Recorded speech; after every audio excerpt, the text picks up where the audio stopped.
জাহান্নামীকে যখন এমন ঘরের মধ্যে দেওয়া হবে, জাহান্নামী বলবে, আল্লাহ আপনি আমাকে তাড়াতাড়ি মরণ দিয়ে দেন, তবু এই ঘর থেকে বের করেন। আল্লাহ কি বলবে? লা তাদউল ইয়াওমা সুবুরান ওয়াহিদা ওয়াদউ সুবুরান কাসীরা। একবার মরণ কামনা করে লাভ নাই, বারবার মরণ কামনা করো, তবু তোমাদেরকে আর এখানে মৃত্যু দেওয়া হবে না। এখন সিদ্ধান্ত আপনার, ঘরের মধ্যে বসে আপনি রবের ইবাদত করবেন নাকি যা মন চায় নাচ গান দেখবেন, এটা আপনার জিম্মাদারি, আপনার দায়িত্ব। আমার বলার দরকার, আমি বলে দিয়েছি। মানবেন কি মানবেন না, এটা কার দায়িত্ব বলেন? আপনার। ঘর নামক এই আমানতকে যদি আপনি রক্ষা না করেন, আল্লাহ আপনাকে ওই যে সংকীর্ণ ঘর দিবেন যেখানে আপনি বসবাস করতে পারবেন না, বরং আপনি এক সেকেন্ডও সেখানে থাকতে পারবেন না। কিন্তু আল্লাহ আপনাকে সেখান থেকে বেরও করবে। আমানত ইসলামে অত্যন্ত ইম্পর্টেন্ট একটা বিষয়, খুবই গুরুত্বপূর্ণ একটা বিষয়। এটা নবী করিম সাল্লাল্লাহু আলাইহি ওয়াসাল্লামের হাদিস থেকে আপনি বিষয়টা অনুমান করতে পারেন। নবী স্পষ্টই বলে দিয়েছেন, লা ঈমানা লিমান লা আমানাতা লা। যার আমানতদারি নাই তার ঈমান নাই। অর্থাৎ একজন মুসলমান তখনই সে পরিপূর্ণ মুসলমান হবে যখন তার মধ্যে আমানত পরিপূর্ণভাবে থাকবে। কিন্তু যেটা আগে বলেছি, আমানত সম্পর্কে আমাদের ধারণা একেবারেই সীমিত। এ সম্পর্কে বিস্তারিত ধারণা আমাদের রাখা দরকার, আর সেজন্যই আলোচনা। আমানতের গুরুত্ব কতটা বেশি ইসলামে, আল্লাহ তাআলা কোরআনে বলেন, ইন্নাল্লাহা ইয়া'মুরুকুম আন তু'আদ্দুল আমানাতি ইলা আহলিহা। আল্লাহ রাব্বুল আলামিন আমাদেরকে নির্দেশনা দিয়া বলেন, ইন্নাল্লাহা ইয়া'মুরুকুম আন তু'আদ্দুল আমানাতি ইলা আহলিহা। হে আমার বান্দারা, তোমরা আমানত সমূহকে তাদের প্রাপকদের নিকট পৌঁছে দাও। আমার কাছে বিভিন্ন ব্যক্তির আমানত রয়েছে, যার যেমন আমানত আমার কাছে আছে সেটা ওই ব্যক্তির নিকটে, তার নিকটে পৌঁছে দেওয়া আমাদের ঈমানি দায়িত্ব এবং কর্তব্য।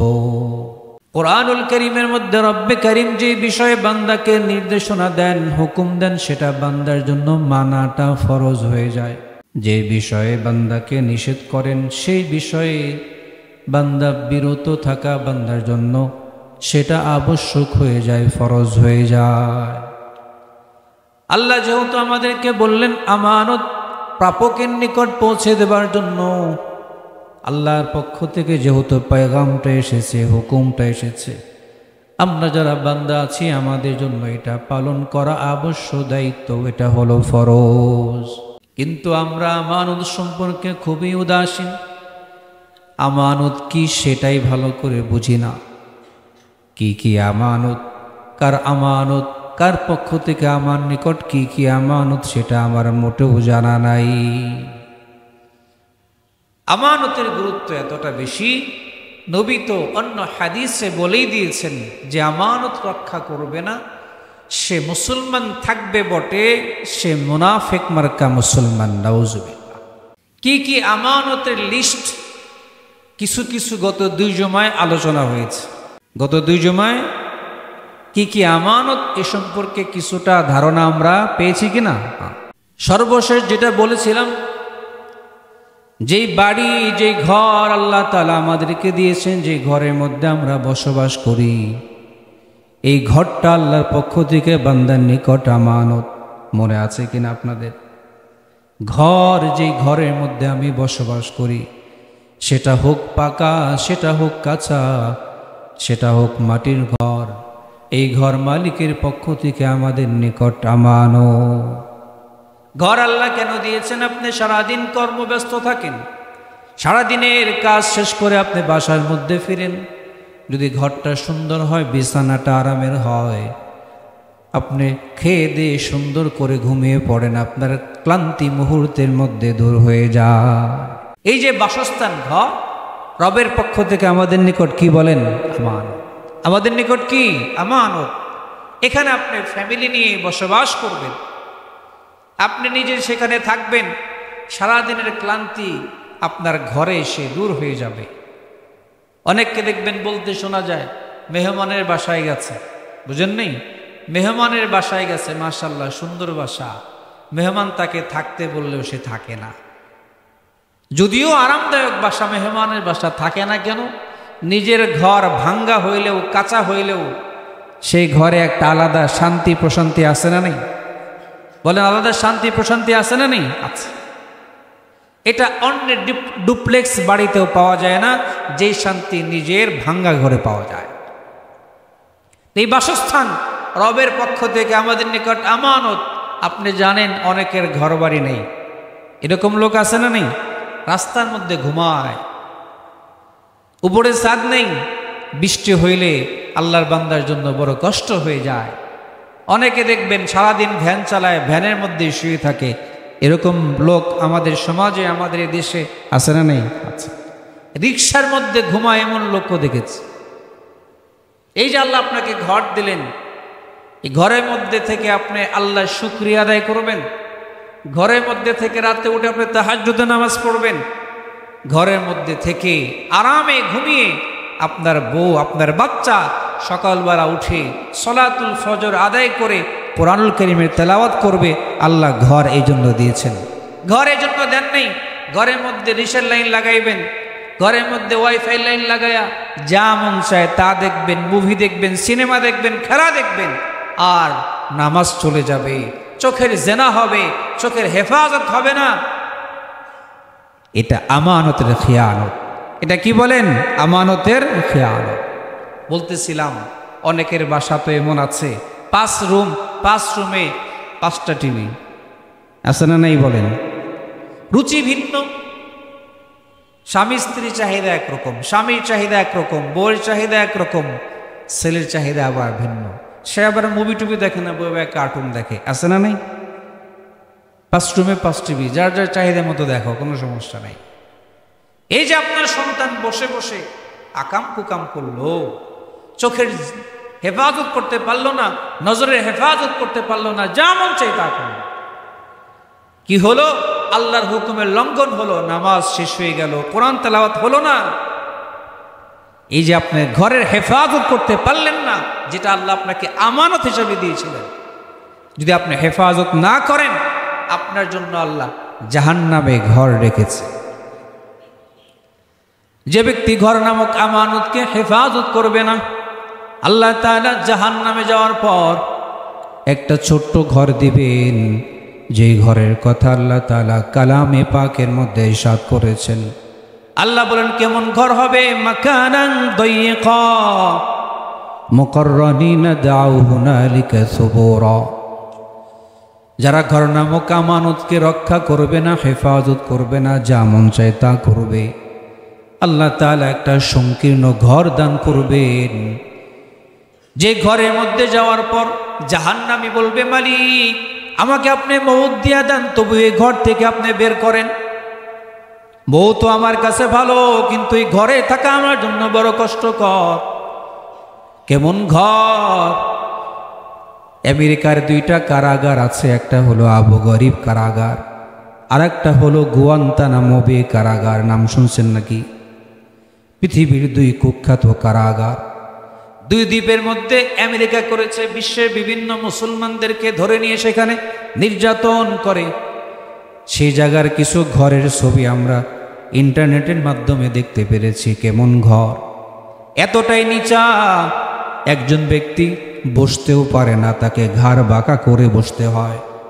আবার এতটাই ছোট, পা লম্বা করে ব্যক্তি শুইতে পারে না। চতুর্পাশে কাঁটাতারের বেড়া, বসতে গেলেও কাটা গায়ের মধ্যে লাগে, শুইতে গেলেও পাটা লম্বা করে শোয়া যায় না। গুয়ান্তানামো বে কারাগারের মধ্যে এমন ঘরের ব্যবস্থা ওই আমেরিকা মুসলমানদের জন্য করে রেখেছে। এই ঘর থেকে কোরআনুল কারীমের যে ঘরের কথা আল্লাহ বলেছেন, মাকানান দায়িকা, তার কিছুটা আস পাওয়া যায়, অনুমান করা যায়। জাহান্নামীকে যখন এমন ঘরের মধ্যে দেওয়া হবে, জাহান্নামী বলবে, আল্লাহ আপনি আমাকে তাড়াতাড়ি মরণ দিয়ে দেন, তবু এই ঘর থেকে বের করেন। আল্লাহ কি বলবে?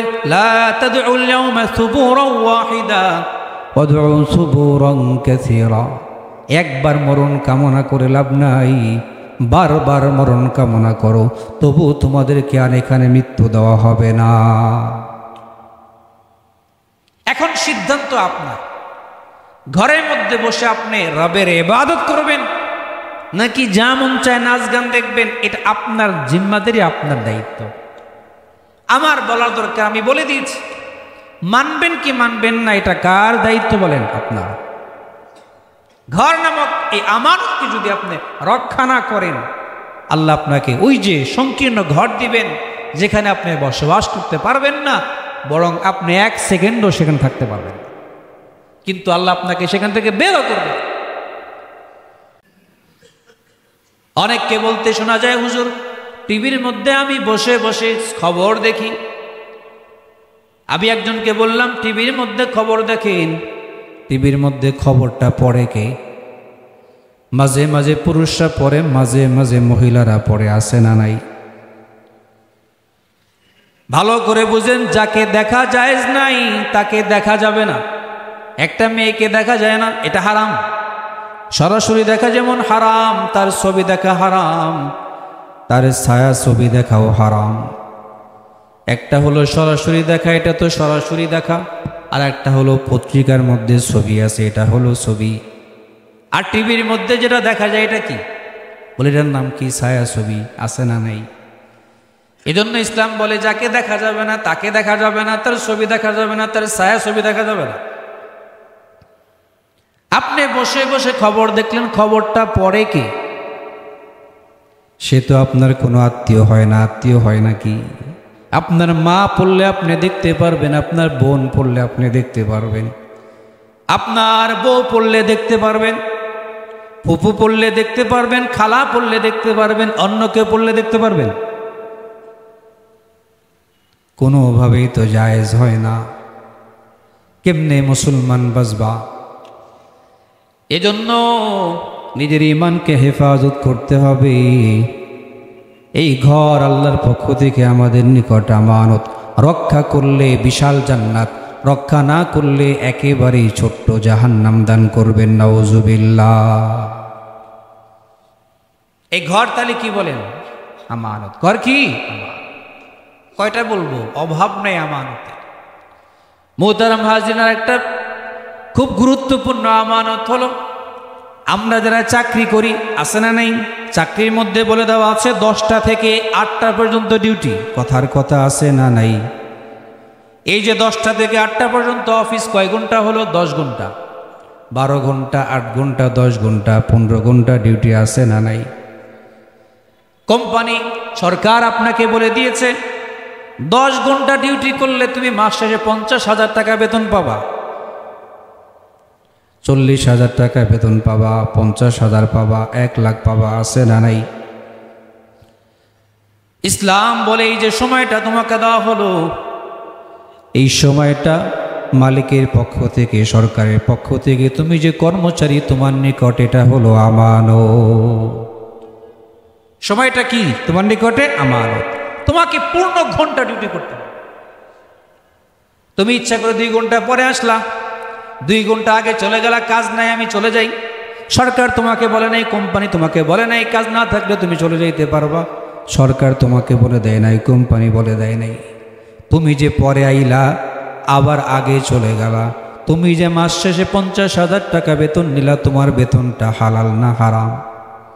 তোমার বেতনটা ইসলামে হালাল না, তোমার বেতনটা ইসলাম বলে হারাম।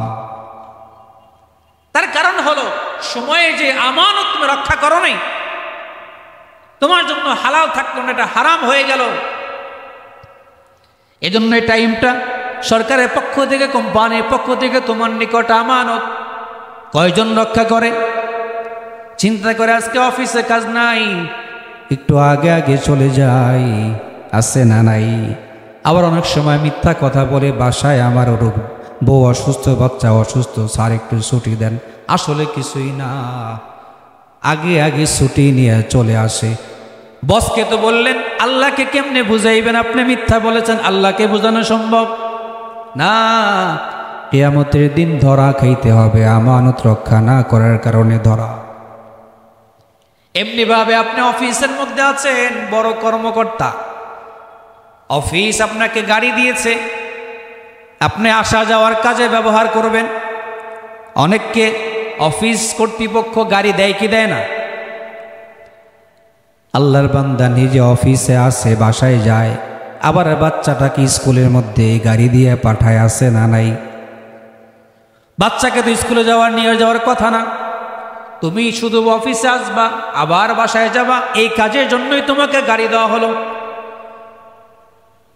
তুমি ড্রাইভারকে বলে দিলা আমাকে নামায় দিয়ে বাচ্চাটাকে স্কুলের মধ্যে দিয়ে আসবা, এই যে বাচ্চাকে স্কুলের মধ্যে পাঠাইলা, যে তেল খরচ হলো, তোমার জন্য জায়েজ নাই। গাড়িকে তুমি খেয়ানত করে ফেললা, কিয়ামতের দিন মালিকের দরবারে জবাব দিতে হবে তোমাকে। এক লোক এসে বলতেছে, হুজুর আমার এক কলিগ অফিসে চাকরি করে, অফিস থেকে তাকে বলে দেওয়া আছে তুমি যদি অসুস্থ হও তাহলে তুমি চিকিৎসা করবা, চিকিৎসা করে যে টাকা বিল হয় অফিসে জমা দিলেই তোমাকে সেই পরিমাণ টাকা দিয়ে দেওয়া হবে। তো সেই লোক খুব দিল খোলা, পাশের ভাবির লোকের সম্পর্ক ভালো, পাশের বাসার ওই লোকের সাথে সম্পর্ক ভালো, বলছে দেখেন অফিস তো আমাকে সুযোগ দিয়েছে, আমি আপনাকে একটা সুযোগ দিই, আপনি যখন অসুস্থ হবেন চিকিৎসা করে বিল নিয়ে আসবেন, টাকা আমি আইনে দিব আপনাকে। হইল নি কাম? তাকে সুযোগ দিয়েছে কর্তৃপক্ষ, হোক সরকার হোক বেসরকার, সে তো খরচ করেই পাশের বাসার লোকদেরকে বলছে তোমরা ওই কাজ করবা, করে বিলটা জমা দিবা, আমি টাকা এনে দিব, ভাগাভাগি করব, অর্ধেক তুমি অর্ধেক আমি। জায়েজ আছে? জায়েজ আছে? অফিস কর্তৃপক্ষ আপনাকে বিভিন্ন আসবাব সামানা দেয়, আপনি অফিসের কাজে ব্যবহার করবেন, অন্য কোনো কাজে ব্যবহার করবেন না। আপনি আপনার মন মতো ব্যবহার করলেন, এটা জায়েজ না, এটা আপনার জন্য হারাম। খলিফাতুল মুসলিমিন ওমর ইবনুল খাত্তাব রাদিয়াল্লাহু তাআলা আনহু, মুসলমানদের শাসক, শুধু শাসক না অর্ধ দুজাহানের শাসক, তিনি বসে বসে কাজ করতেছেন, দফতরিক কাজ, দফতরের কাজ, অফিসের কাজ করতেছেন বাতি জ্বালাইয়া। আগে তো এখনকার মতো ইলেকট্রিসিটি ছিল না, ইলেকট্রিক ছিল না, কারেন্ট ছিল না, কাজ করতেছেন। এমন সময় এক মেহমান আসছে, মেহমান আসার সাথে সাথে ওমর ইবনুল খাত্তাব রাদিয়াল্লাহু তাআলা আনহু সরকারের টাকায় জ্বালানো বাতিটা নিভাইয়া দিয়েছেন। সরকারের টাকায় যে বাতি জ্বালাইয়া জ্বালাইয়া তিনি রাতের বেলায় কাজ করতেছেন, বাতিটা নিভাইয়া দিলেন। আগন্তুক মেহমান অবাক হয়ে গেল, মেহমানের শান আল্লাহর কাছে অনেক বড়, ইসলামে অনেক বড়। হে ওমর, আপনি বাতিটা কেন নিভাইলেন? ওমর বললেন, হে আগন্তুক মেহমান, যে বাতি জ্বলতেছে এই বাতি সরকারের টাকায় তেল দিয়া কেনা, সরকারের কাজ করবার জন্য। তুমি তো সরকারের কোনো কাজে আমার নিকট আসো নাই, তুমি আমার ব্যক্তিগত মেহমান, আমার সাথে ব্যক্তিগত পর্যায়ে দেখা করবার জন্য এসেছো, সুতরাং সরকারি বাতি জ্বালাইয়া তোমার সাথে আমি কথা বলতে পারি না। বাতি বন্ধ করে দিয়েছেন, কারণ এই বাতি সরকার দিয়েছে দপ্তরের কাজ করবার জন্য, কোনো মেহমানের সাথে আড্ডাবাজি করবার জন্য আমাকে দেয় নাই। খলিফা ওমর বাতি নিভিয়ে দিয়েছেন, নিজের টাকায় কেনা তেল দিয়ে লাগানো বাতি জ্বালিয়েছেন, যেটা আমার টাকায় কেনা, এটা এখন আমি জ্বালাইতে পারবো, আমার ব্যক্তিগত কাজ। তার কারণ হলো এই যে বাতিটা সরকারের পক্ষ থেকে আমার নিকট আমানত ছিল, আমরা এগুলাকে রক্ষা করে না খেয়ে আনত করি, কথা বলেন, খবর নাই। এজন্য খুব হিসাব করে চলতে হবে মুসলমান। ইমানকে যদি পরিপূর্ণ করতে হয়, ইসলামকে যদি পরিপূর্ণ করতে হয়, আমানত রক্ষা করতে হবে। আপনি একটা মজমার মধ্যে বসে আছেন, মজমার মধ্যে গোপন কথা হলো, আর মজমার সবাইকে বলা হলো এই কথাগুলো কারো কাছে বলবেন না, গোপন কথা আমরা নিজেরা নিজেরা বললাম, এই কথাগুলো বাহিরে ফাঁস করবেন না। নবী বলেন আল মাজালিসু বিল আমানা। নবী কি বলছেন? আল মাজালিসু বিল আমানা, এই যে মজমার মধ্যে কথাগুলো হলো, এই কথাগুলো কেউ যদি বাহিরে ফাঁস করে দেয়, এমনকি বউয়ের কাছে গিয়েও বলে, মজমার মধ্যে বলে দেওয়া হয়েছে কাউকে বলবেন না। কথাগুলো সম্পূর্ণই আমাদের ঘরোয়া, কথাগুলো সম্পূর্ণই আমাদের ব্যক্তিগত, এই কথাগুলো কারো কাছে বলতে পারবেন না। আপনি যদি কথাটা চিন্তা করলেন, আমার বউ তো আমার সাথেই থাকে, তাকে বললে সমস্যাটা কোথায়, তাকে বলে দেই। ইসলাম বলে, আল্লাহ রাসূল বলেন, আল মাজালিসু বিল আমানা, মজলিসের কথা মজলিসে রাখা, এটা তোমার জন্য আমানত।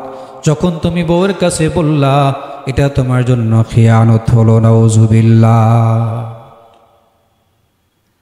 মাঝে মাঝে দেখবেন অনেকে ফোনে কথা বলে, আস্তে আস্তে কথা বলে, হাত দিয়ে কথা বলে, তার উদ্দেশ্য হলো আমি কথাগুলো বলতেছি ইম্পর্টেন্ট, আমার ব্যক্তিগত, এই কথাগুলো কেউ জানুক, এটা আমি চাই না। এরকম মাঝে মাঝে অনেকে বলে কি বলে না, আছে না নাই বলে? আপনি আমি এমন শোনার চেষ্টা করতেছে, কি কয় একটু শুনি, আছে না নাই বলেন? সে চাচ্ছে কেউ না জানুক, আর আমি চাই আমি জানুক। তুমি কথা বলার চেষ্টা করতেছে, তুমি জানার চেষ্টা করতেছো, তুমি একটা কথা জানলে তোমার জন্য খেয়ানত হবে,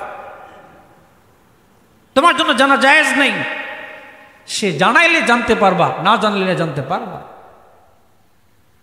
আমরা তো চেষ্টা করি। অনেকে বসে বসে চিঠি লিখতেছে, হয়তো বা তার প্রিয় কারো কাছে চিঠি লিখতেছে, সে ধাইকা লেখে যাতে কেউ না দেখে। আমি চাই কেমনে দেখা যায়, ওই কি লিখতেছে একটু দেখি, হাতের গ্রহণ দেখে বোঝার চেষ্টা করে, আছে না নেই? জায়েজ নেই, হারাম।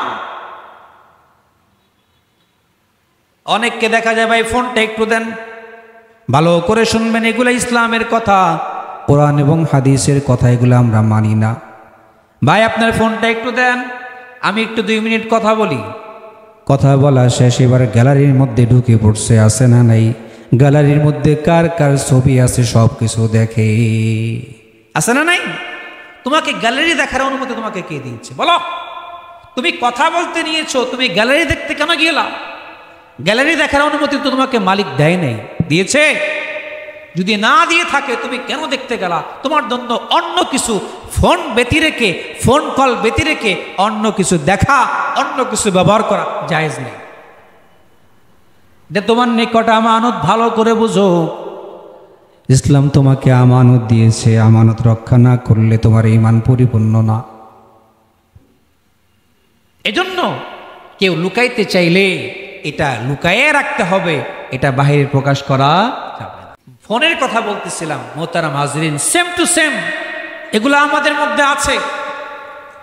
আমাকে পাশের বাসার থেকে, আপনাকে পাশের বাসার থেকে কেউ খাবার দিয়েছে, পাশের বাসার সাথে আপনার মহাব্বত আছে, পাশের বাসার মহিলা, পাশের বাসার ভাই বিরিয়ানি রান্না করেছে, আপনাকে বিরিয়ানি খাওয়ার জন্য প্লেটে করে বিরিয়ানি দিয়েছে। আপনি বিরিয়ানি খাইছেন, ভালো কথা, বিরিয়ানি খাওয়ার পর প্লেট আর ফেরত দিলেন না, প্লেট আপনার বাসায় আছে। আপনার উচিত ছিল ধুয়ে প্লেটটাকে রেখে দেওয়া, এটাকে রিটার্ন ব্যাক করা। আপনি তা না করে যে প্লেটে আপনার পড়শি, পাশের প্রতিবেশী আপনাকে খাইতে দিল, আপনি তো খাইছেন ধুইয়া, আবার আপনার বাচ্চা বলতেছে মা ভাত দাও, আপনার বাচ্চা বলতেছে মা ভাত দাও, আপনি ওই যে প্রতিবেশীর প্লেটে তাকে ভাত খাইতে দিলেন, আবার এই যে দ্বিতীয়বার আপনি আবার তাকে ভাত খাইতে দিলেন, অন্য কাজে ব্যবহার করলেন, এটা আপনার জন্য জায়েজ নেই, এটা আপনার জন্য হারাম। কথা বুঝেন নেই? কথা বুঝেন নেই? হ্যাঁ, আপনাকে যে কাজের জন্য দিয়েছে, জাস্ট আপনাকে খাবারটা দিয়েছে, আপনি খেয়ে আবার রিটার্ন করবেন প্লেটটা। আপনি তা না করে আবার সেটার মধ্যে খাবার খেলেন, সেটার মধ্যে তরকারি রাখলেন। ইসলাম বলে তুমি আমানত রক্ষা করলে না, তোমার জন্য খিয়ানত হলো, নাউজুবিল্লাহ। এগুলো অভ্যাস আমাদের আছে না নাই? বলেন, এগুলো অভ্যাস আমাদের আছে না নাই? আচ্ছা, এগুলো ইসলামের কথা, কিন্তু বলা হয় না। আমরা মনে করি ইসলাম হলো নামাজ, ইসলাম হলো রোজা, ইসলাম হলো যাকাত, ইসলাম হলো হজ। এর বাইরেও ইসলামের অনেক কিছু আছে যেগুলো আমরা বুঝি না, বোঝার চেষ্টাও করি না, মানি না, মানার চেষ্টাও করি না।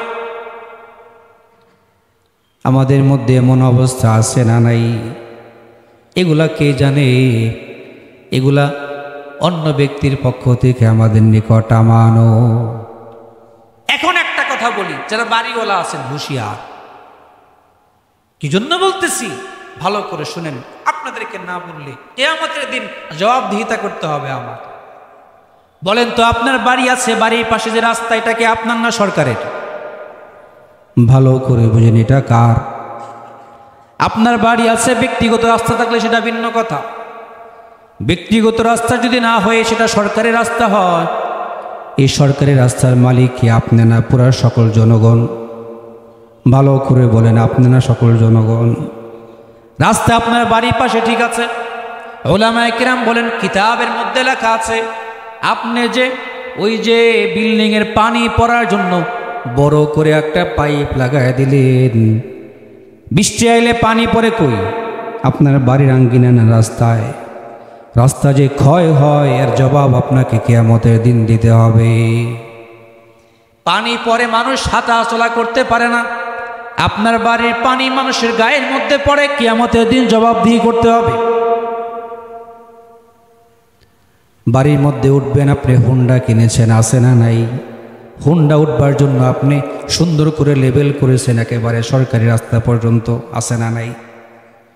কে আপনাকে এই সাহস দিল? কে আপনাকে এই অধিকার দিল আপনি সরকারের রাস্তা আপনি ব্যবহার করবেন?